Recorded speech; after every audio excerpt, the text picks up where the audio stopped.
नमस्कार, बहुत स्वागत है आपका। आप देख रहे हैं भाग्य चक्र और मैं हूं आपके साथ शैलेंद्र पांडे।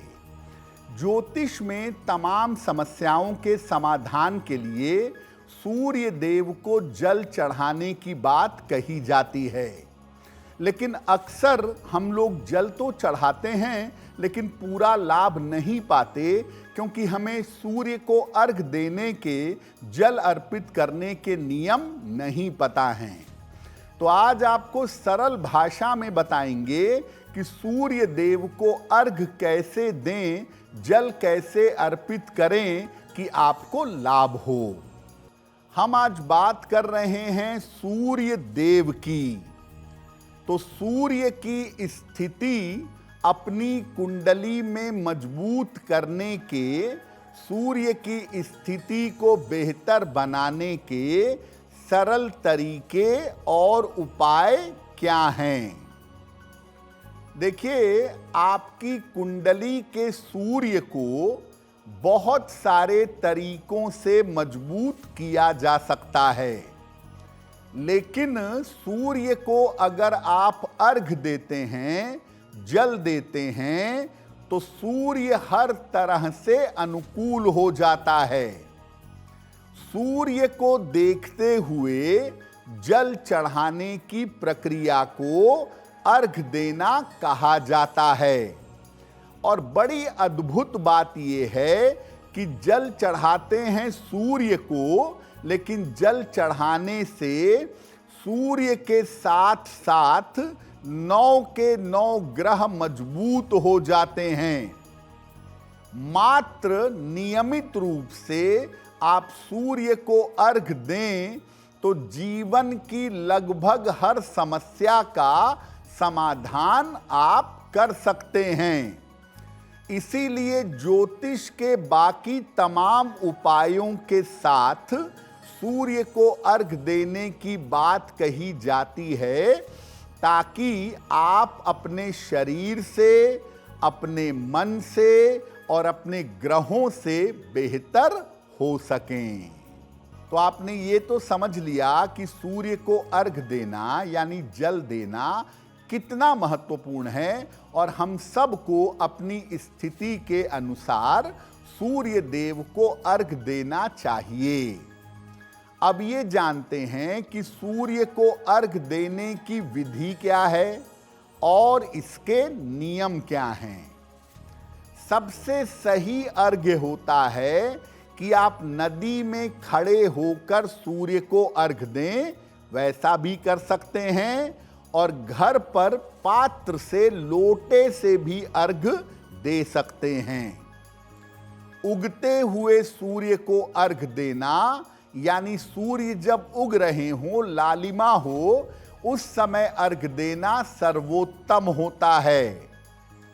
इसके अलावा नवोदित रहने तक, जब तक सूर्य की किरणें तकलीफ न दें, जितना जल्दी हो सके सूर्य को अर्घ देना चाहिए।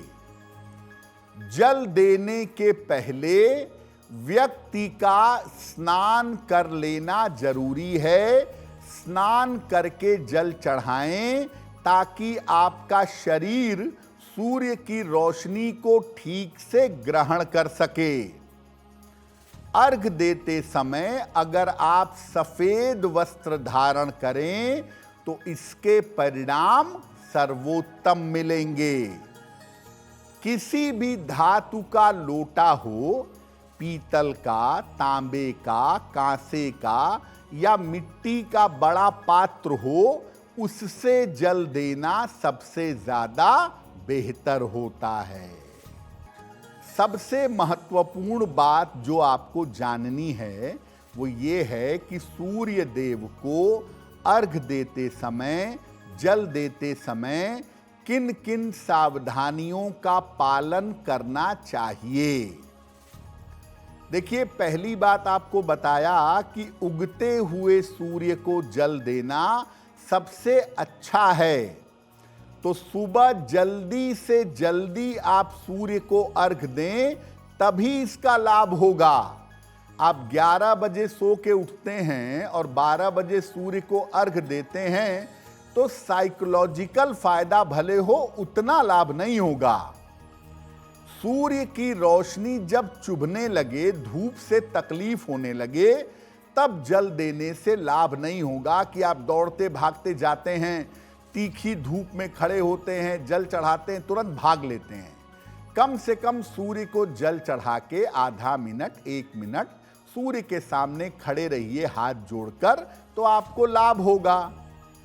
अर्घ देने के बाद अगर आप मंत्र जप करें, सूर्य देव का मंत्र जप करें या गायत्री मंत्र का जप करें, तो आपके लिए बहुत अच्छा होगा।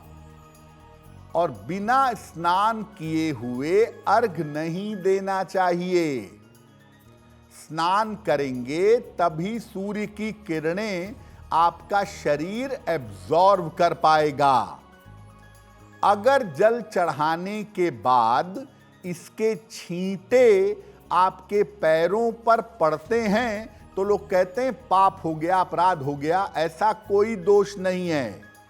वैसे तो बेहतर है कि सामने एक बाल्टी रख लें, गमला रख लें और जल इस तरह से चढ़ाएं कि वो बाल्टी में या गमले में गिरे, बाद में बाल्टी में पानी है तो पौधे में डाल दें।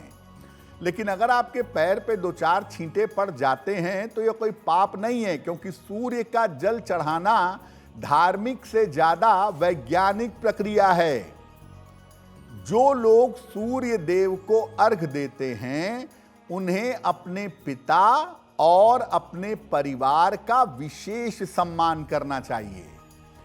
एक तरफ आप सूर्य को अर्घ दें, सूर्य से कृपा की प्रार्थना करें, और दूसरी तरफ पिता के साथ विवाद करें, तो सूर्य की स्थिति में सुधार नहीं होगा।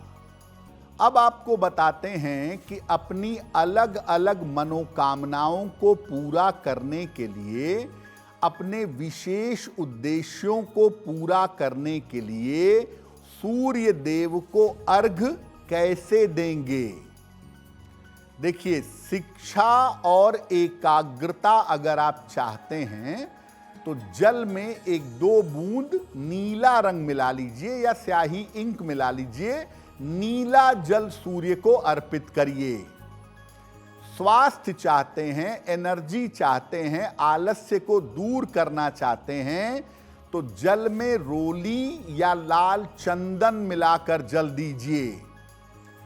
जल्दी चाहते हैं कि आपका विवाह हो, या आप ये चाहते हैं कि आपका वैवाहिक जीवन सुखी हो, तो जल में हल्दी मिलाकर सूर्य भगवान को जल चढ़ाइएगा।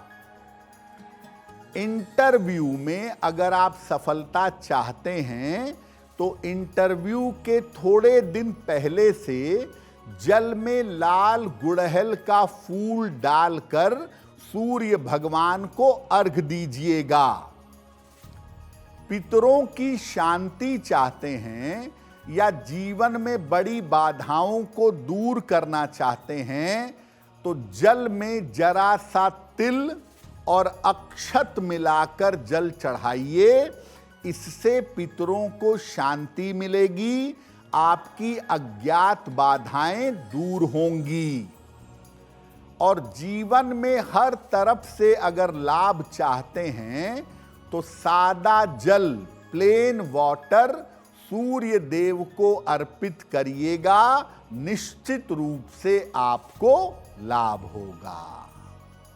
सूर्य देव को जल चढ़ाने में एक बात और जो सामने आती है, लोग कहते हैं कि भाई मेरे पास पीतल का लोटा नहीं है, मेरे पास तांबे का लोटा नहीं है, तो क्या मैं स्टील के लोटे से जल चढ़ा सकता हूं? देखिए, आपको जल पीना नहीं है, आपको जल अर्पित करना है और जल के मध्य से प्रकाश को ग्रहण करना है। लोटा किसी भी धातु का हो सकता है, पीतल का हो, तांबे का हो, कांसे का हो, स्टील का हो, कोई भी धातु के लोटे से आप जल चढ़ा सकते हैं। हाँ, जब पीने की बात होती है तब उसमें फर्क पड़ जाता है कि भाई पीतल का जल, तांबे का जल, सोने चांदी का जल अलग अलग तरह का इम्पैक्ट पैदा करता है।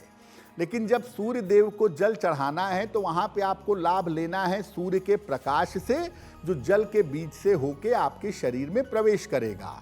तो अगर आपके पास पीतल का, तांबे का, कांसे का लोटा नहीं है तो आप स्टील का एक बढ़िया लोटा खरीद लाइए। उससे जल चढ़ाने पर भी आपको उतना ही लाभ अवश्य होगा।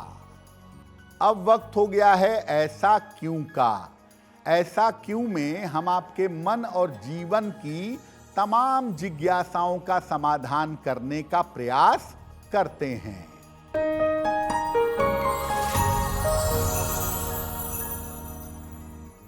लोगों का ऐसा कहना है कि जब सर्दियों में सूरज नहीं दिखता है या बरसात में नहीं दिखता है या बिल्डिंग सामने ऊंची बन गई है, सूरज नहीं दिखता है, तो हम पूर्व दिशा की तरफ चेहरा करके जल चढ़ा देते हैं और मान लेते हैं कि सूर्य को जल चढ़ा दिया है। क्या ऐसा करना उचित है? देखिए, सूर्य को जल चढ़ाने का अर्थ क्या है पहले ये समझिए। सूर्य को जब आप जल चढ़ाते हैं तो जल के बीच से सूर्य की किरणें आपके शरीर में प्रवेश करती हैं। प्रिज्म से सूर्य की किरणें निकलती हैं, सातों रंग आपके शरीर में प्रवेश कर जाते हैं और शरीर के चक्रों को, नसों को, शरीर को बेहतर बना देते हैं। लेकिन जब सूर्य दिख ही नहीं रहा है तो कल्पना करके बिल्डिंग को जल चढ़ाने से आपको फायदा नहीं होगा। इसलिए जो लोग केवल पूर्व दिशा की तरफ कल्पना करके जल चढ़ाते हैं उन्हें इसका कोई भी लाभ नहीं होगा। उसकी जगह पे बेहतर यह है कि आप पूर्व दिशा की तरफ चेहरा करके सूर्य देव के 21 नाम पढ़ लीजिए, उससे थोड़ा बहुत लाभ जरूर हो जाएगा। अगर आप मुझसे जुड़ करके अपनी समस्याओं का समाधान चाहते हैं और चाहते हैं कि आपकी समस्याओं को ज्योतिष के माध्यम से सुलझाया जाए तो आप हमसे संपर्क कर सकते हैं, जुड़ सकते हैं एस्ट्रो